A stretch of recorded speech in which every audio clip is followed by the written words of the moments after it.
ರೈತರ ಸಭೆ ಕರೆದಿದ್ದಾರೆ. ಜೊತೆಗೆ ಸಕ್ಕರೆ ಶುಗರ್ ಫ್ಯಾಕ್ಟರಿ ಮಾಲೀಕರನ್ನು ಕೂಡ ಸಭೆ ಕರೆದಿದ್ದಾರೆ.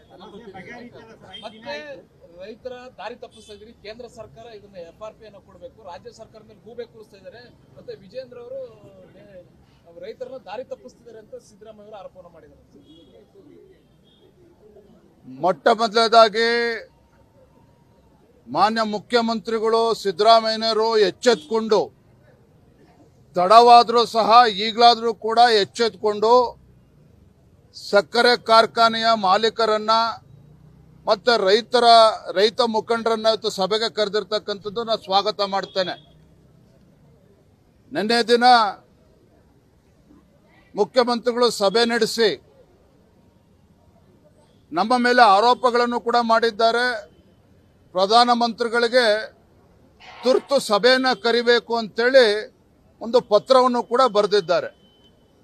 ನಾನು ಗೌರವಾನ್ವಿತ ಮುಖ್ಯಮಂತ್ರಿಗಳಲ್ಲಿ ನಾನು ಹೇಳೋದಕ್ಕೆ ಇಚ್ಛಪಡ್ತೇನೆ, ಭಾರತೀಯ ಜನತಾ ಪಾರ್ಟಿ ಕಬ್ಬು ಬೆಳೆಗಾರರ ವಿಚಾರದಲ್ಲಿ ನಾವು ಯಾವುದೇ ರಾಜಕೀಯವನ್ನ ನಾವು ಮಾಡ್ತಾ ಇಲ್ಲ. ಭಾರತೀಯ ಜನತಾ ಪಾರ್ಟಿ ರೈತರ ವಿಚಾರದಲ್ಲಿ, ಕಬ್ಬು ಬೆಳೆಗಾರರ ವಿಚಾರದಲ್ಲಿ ರಾಜಕಾರಣ ಮಾಡುವುದೇ ಆಗಿದ್ದರೆ ಏನು ಗುರ್ಲಾಪುರ ಕ್ರಾಸ್ನಲ್ಲಿ ಬೆಳಗಾವಿ ಜಿಲ್ಲೆನಲ್ಲಿ ಬೆಳಗಾವಿ, ಬಾಗಲಕೋಟೆ, ಬಿಜಾಪುರ ಜಿಲ್ಲೆಯ ರೈತರು ಕಳೆದ 8 ದಿನಗಳಿಂದ ಪ್ರತಿಭಟನೆಯನ್ನ ಮಾಡ್ತಾ ಇದ್ರು. ಮೊದಲನೇ ದಿನಕ್ಕೆ ನಾವು ಕೂಡ ಕೈ ಜೋಡಿಸ್ತಾ ಇದ್ವಿ. ಆದರೆ ನಾವು ಈ ವಿಚಾರದಲ್ಲಿ ರಾಜಕಾರಣ ಮಾಡಬಾರ್ದು, ರಾಜ್ಯ ಸರ್ಕಾರ ರೈತರ ವಿಚಾರದಲ್ಲಿ ಅಲಕ್ಷ್ಯ ಮಾಡೋದಿಲ್ಲ ಅನ್ನೋ ವಿಶ್ವಾಸದಿಂದ ನಾವು ಕೂಡ ಸುಮ್ಮನೆ ಇದ್ವಿ. 2 ದಿನ ಆಯಿತು, 3 ದಿನ ಆಯಿತು, 6 ದಿನ ಆದರೂ ಸಹ ಒಂದು ಜವಾಬ್ದಾರಿತ ಸರ್ಕಾರ ಯಾವುದೇ ಒಬ್ಬ ಸಚಿವರನ್ನಲ್ಲಿ ಕಳಿಸಲಿಲ್ಲ. ಬೆಳಗಾವಿ ಜಿಲ್ಲೆನಲ್ಲಿ ರೈತ ಸಂಘ, ಹಸಿರು ಸೇನೆ, ಕಬ್ಬು ಬೆಳೆಗಾರರು ಏನು ಪ್ರತಿಭಟನೆ ಮಾಡ್ತಾ ಇದ್ರು ಶಾಂತಿಯುತವಾಗಿ, ಒಂದು ಜವಾಬ್ದಾರಿತ ಸರ್ಕಾರ ಸರಿಯಾಗಿ ನಡ್ಕೊಂಡಿದ್ದೇ ಆಗಿದ್ದಿದ್ರೆ ಸಕ್ಕರೆ ಸಚಿವರನ್ನ ಅವತ್ತೇ ಕಳಿಸ್ತಾ ಇದ್ರು. 2ನೇ ದಿನಕ್ಕೆ ಉಸ್ತುವಾರಿ ಸಚಿವರನ್ನ ಅವತ್ತೇ ಕಳಿಸಬೇಕಾಗಿತ್ತು ಮಾನ್ಯ ಮುಖ್ಯಮಂತ್ರಿಗಳು. ಇಲ್ಲ ಅಂತ ಹೇಳಿದ್ರೆ ಸ್ವತಃ ಮುಖ್ಯಮಂತ್ರಿಗಳೇ ಆ ಹೋರಾಟದ ಸ್ಥಳಕ್ಕೆ ಭೇಟಿಯನ್ನು ಕೊಟ್ಟು ರೈತ ಮುಖಂಡರಿಗೆ, ಕಬ್ಬು ಬೆಳೆಗಾರರಿಗೆ ವಿಶ್ವಾಸ ತುಂಬುವ ಕೆಲಸವನ್ನ ಮಾಡಬೇಕಾಗಿತ್ತು. ಆದರೆ ಯಾವುದೇ ಕೆಲಸಗಳನ್ನ ರಾಜ್ಯದ ಮುಖ್ಯಮಂತ್ರಿಗಳು ಮಾಡಲಿಲ್ಲ.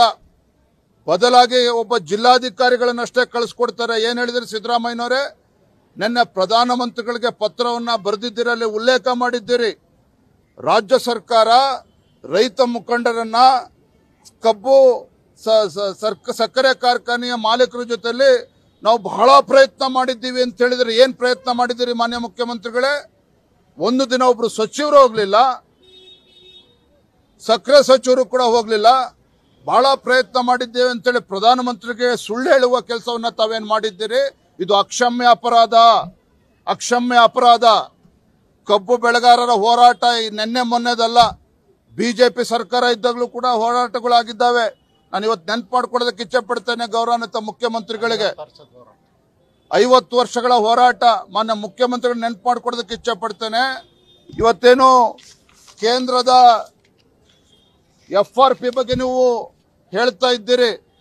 ಹಿಂದೆ ಭಾರತೀಯ ಜನತಾ ಪಾರ್ಟಿ ಸರ್ಕಾರ ಮಾನ್ಯ ಜಗದೀಶ್ ಶೆಟ್ಟರ್ ಅವರು ಮುಖ್ಯಮಂತ್ರಿ ಇದ್ದಾಗ 2012-13ರಲ್ಲಿ ಸ್ವತಃ ಜಗದೀಶ್ ಶೆಟ್ಟರ್ ಅಂದಿನ ಮುಖ್ಯಮಂತ್ರಿಗಳು ಕಾಳಜಿ ವಹಿಸಿ ರೈತ ಮುಖಂಡರನ್ನ, ಕಬ್ಬು ಬೆಳೆಗಾರರನ್ನ, ಸಕ್ಕರೆ ಕಾರ್ಖಾನೆ ಮಾಲೀಕರನ್ನ ಸಭೆ ಕರೆದು ಅವತ್ತು SAP ತರುವಂತ ಕೆಲಸ ಆಯಿತು.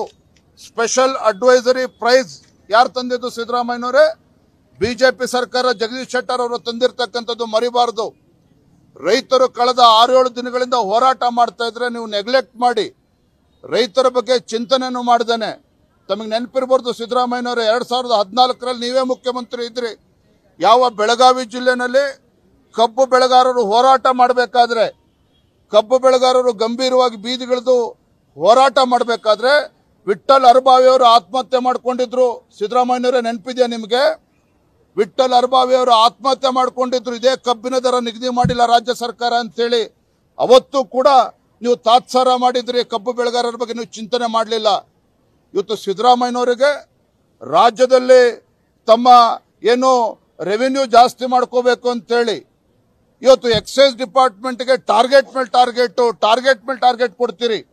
3 ತಿಂಗಳಿಗೊಂದ್ಸಲ ಎಕ್ಸೈಸ್ ಡಿಪಾರ್ಟ್ಮೆಂಟ್ಗೆ ಇಲಾಖೆಗೆ ಟಾರ್ಗೆಟ್ ಹೆಚ್ಚು ಮಾಡ್ತಾ ಇದ್ದೀರಿ. ಯಾಕೆ?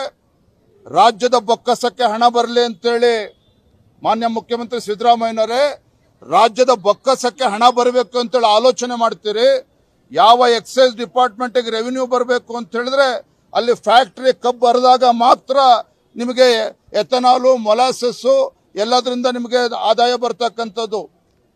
ಆದಾಯ ಬರೋದ್ರ ಬಗ್ಗೆ ಚಿಂತನೆ ಮಾಡ್ತೀರಿ. ಆದರೆ ರೈತರಿಗೆ ಒಂದು ವೈಜ್ಞಾನಿಕ ಬೆಲೆ ಫಿಕ್ಸ್ ಮಾಡೋದ್ರಲ್ಲಿ ರಾಜ್ಯ ಸರ್ಕಾರದ ಜವಾಬ್ದಾರಿ ಇಲ್ಲ, ಕೇಂದ್ರ ಸರ್ಕಾರದ ಹೊಣೆ ಅಂತೇಳಿ ದೂರ್ತಿರಲ್ಲ. ಆ ಭಗವಂತ ಮೆಚ್ಚನ ನಿಮಗೆ ಮಾನ್ಯ ಮುಖ್ಯಮಂತ್ರಿಗಳೇ. ಅಕ್ಷಮ್ಯ ಅಪರಾಧ ನೀವು ಮಾಡಿರ್ತಕ್ಕಂಥದ್ದು. ರೈತರುಗಳು ಬೀದಿಗಿಳಿದು ಹೋರಾಟ ಮಾಡುವಂತ ಸಂದರ್ಭ ಇವತ್ತು ಸೃಷ್ಟಿ ಆಗಬಾರ್ದಿತ್ತು. ಕಬ್ಬು ಬೆಳೆಗಾರರು ಬೀದಿಗಿಳಿದು ಹಗಲು ರಾತ್ರಿ ಪ್ರತಿಭಟನೆ ಮಾಡ್ತಕ್ಕಂಥ ಸಂದರ್ಭ ಸೃಷ್ಟಿ ಆಗಬಾರ್ದಾಗಿತ್ತು. 2ನೇ ದಿನ 3 ದಿನಕ್ಕೆ ನೀವು ಜವಾಬ್ದಾರಿ ವಹಿಸಿ, ಮುತುವರ್ಜಿ ವಹಿಸಿ ಅಲ್ಲಿ ಸಮಸ್ಯೆಗೆ ಪರಿಹಾರ ನೀಡುವಂತ ಭರವಸೆ ತಾವು ನೀಡಬೇಕಾಗಿತ್ತು. ನಿಮ್ಮ ಸರ್ಕಾರ ಮಾಡಲಿಲ್ಲ. ನಾನು ನೇರವಾಗಿ ಮಾನ್ಯ ಸಿದ್ದರಾಮಯ್ಯನವರ ಮೇಲೆ ಆರೋಪ ಮಾಡ್ತಾ ಇದ್ದೇನೆ. ಕಬ್ಬು ಬೆಳೆಗಾರರ ವಿಚಾರದಲ್ಲಿ ನೀವು ಆಲಸ್ಯವನ್ನ ಮಾಡಿದ್ದೀರಿ, ಅಸಡ್ಡೆ ತೋರಿಸಿದ್ದೀರಿ. ಕಬ್ಬು ಬೆಳೆಗಾರರ ಹಿತಾಸಕ್ತಿಯನ್ನು ಕಾಪಾಡುವಂತ ನಿಟ್ಟಿನಲ್ಲಿ ಯಾವುದೇ ಕ್ರಮವನ್ನ ಕಾಂಗ್ರೆಸ್ ಸರ್ಕಾರ, ನಿಮ್ಮ ಸರ್ಕಾರ ತೆಗೆದುಕೊಂಡಿಲ್ಲ.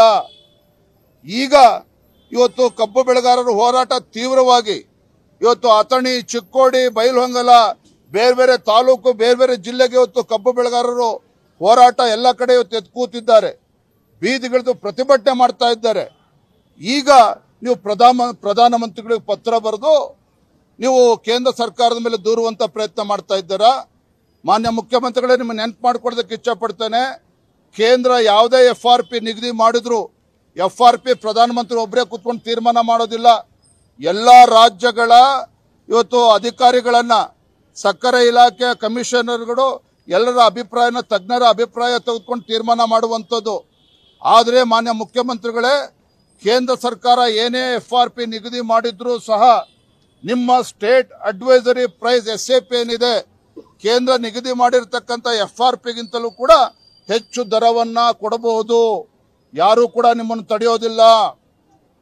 ನಾನು ಮುಖ್ಯಮಂತ್ರಿಗಳೇ ಮತ್ತೊಮ್ಮೆ ತಮ್ಮ ಮೂಲಕ ನಾನು ವಿನಂತಿ ಮಾಡ್ತೇನೆ. ಇವತ್ತು ಈ ನಾಡಿಗೆ ತುತ್ತು 2 ತುತ್ತು ಅನ್ನವನ್ನ ಕೊಡ್ತಕ್ಕಂಥ ರೈತ, ಕಬ್ಬು ಬೆಳೆಗಾರರ ಬಗ್ಗೆ ಸ್ವಲ್ಪ ಮಾನವೀಯತೆ ದೃಷ್ಟಿಯಿಂದ ನೀವು ಆಲೋಚನೆ ಮಾಡಿ. ವಿಜಯೇಂದ್ರ ಯಾಕೆ ಹೋರಾಟಕ್ಕೆ ಹೋದ, ಬೆಂಕಿ ಹಚ್ಚಕ್ಕೆ ಹೋದ, ನನ್ನ ಮೇಲೆ ಇವತ್ತು ಕೆಂಡ ಕಾರಿದ್ದೀರಿ, ನನಗೇನು ಬೇಸರ ಇಲ್ಲ. ದಯವಿಟ್ಟು ನಿಮ್ಮ ಹಿರಿಯ ಶಾಸಕರ ಹೇಳಿಕೆ ನಾನು ಗಮನಿಸಿದ್ದೇನೆ. ಇವತ್ತು ಯಶವಂತರಾವ್ ಗೌಡ ಪಾಟೀಲ್ ರವರು ಕಬ್ಬು ಬೆಳೆಗಾರರು ಹೋರಾಟ ನಡೀತಾ ಇದ್ದಾರೆ, ಹೋರಾಟಗಾರರೆಲ್ಲ ಅಂತ ಹೇಳ್ತಿದ್ದಾರೆ. ನಾಚಿಕೆ ಆಗಬೇಕು. ಕಬ್ಬು ಬೆಳೆಗಾರರಿಗೆ ಇವತ್ತು ರೈತರಿಗೆ ಅಪಮಾನ ಮಾಡುವಂತ ಕೆಲಸ ಇವತ್ತು ಶಾಸಕರು ಮಾಡಿದ್ದಾರೆ. ತತ್ಕ್ಷಣ ಕಬ್ಬು ಬೆಳೆಗಾರರ ಕ್ಷಮೆನ ಯಾಚಿಸಬೇಕು ಅಂತೇಳಿ ಗೌರವಾನ್ವಿತ ಶಾಸಕರನ್ನ ಆಗ್ರಹ ಪಡಿಸ್ತೇನೆ. ಹಾಗಾಗಿ ನಾವು ಮುಖ್ಯಮಂತ್ರಿ ಹೇಳತಕ್ಕಂಥದ್ದು ಇಷ್ಟೇನೆ, ಯುದ್ಧ ಬಂದಾಗ ಶಸ್ತ್ರಾಭ್ಯಾಸ ಮಾಡುವ ಬದಲಾಗಿ ಇವತ್ತು ಕಬ್ಬು ಸೀಸನ್ ಪ್ರಾರಂಭ ಆಗುವ 1 ತಿಂಗಳು 2 ತಿಂಗಳು ಮುಂಚಿತವಾಗಿನೇ ಇವತ್ತು ಕರೆದಿರ್ತಕ್ಕಂಥ ಸಭೆಯನ್ನ ನೀವು ಕರಿಬೇಕಾಗಿತ್ತು. ತಡ ಆಗಿದ್ರು ಪರವಾಗಿಲ್ಲ. ರೈತರ ತಾಳ್ಮೆಯನ್ನ ಪರೀಕ್ಷೆ ಮಾಡಬೇಡಿ. ಪ್ರಧಾನಮಂತ್ರಿಗಳಿಗೆ ಪತ್ರ ಬರೆದಿದ್ದೇನೆ ಅಂತೇಳಿ ಕೈ ಕಟ್ಕೊಂಡು ನೀವು ಸುಮ್ಮನೆ ಕುಂದ್ರಬೇಡಿ. ಮುಖ್ಯಮಂತ್ರಿ ಕುರ್ಚಿಗೆ ಎಷ್ಟು ತಲೆ ಕೆಡಿಸ್ಕೊಂಡಿದ್ದೀರೋ ಅದರ 10% ಇವತ್ತು ಕಬ್ಬು ಬೆಳೆಗಾರರ ಬಗ್ಗೆ ತಲೆ ಕೆಡಿಸ್ಕೊಳ್ಳಿ. ರೈತರು ನಿಮ್ಮನ್ನ ಪೂಜೆ ಮಾಡ್ತಾರೆ, ಕಬ್ಬು ಬೆಳೆಗಾರರು ನಿಮ್ಮ ಪೂಜೆ ಮಾಡ್ತಾರೆ. ನಮ್ಗೆ ಇದನ್ನು ರಾಜಕೀಯ ಮಾಡುವಂತ ಅವಶ್ಯಕತೆ ಖಂಡಿತ ಇಲ್ಲ. ಯಾವುದೇ ನಮ್ಮ ಇಚ್ಛೆ ಇಲ್ಲ ರಾಜಕಾರಣ ಮಾಡೋದಕ್ಕೆ. ನಮ್ಮ ಹಿತಾಸಕ್ತಿ ಕಬ್ಬು ಬೆಳೆಗಾರರ ಹಿತಾಸಕ್ತಿಯನ್ನು ಕಾಪಾಡುವಂಥದ್ದಷ್ಟೇನೆ. ಅದನ್ನ ಮಾಡಬೇಕು ಅಂತೇಳಿ ಗೌರವಾನ್ವಿತ ಮುಖ್ಯಮಂತ್ರಿಗಳನ್ನ ನಾನು ಮತ್ತೊಮ್ಮೆ ತಮ್ಮ ಮೂಲಕ ನಾನು ವಿನಂತಿ ಮಾಡ್ತಾ ಇದ್ದೇನೆ.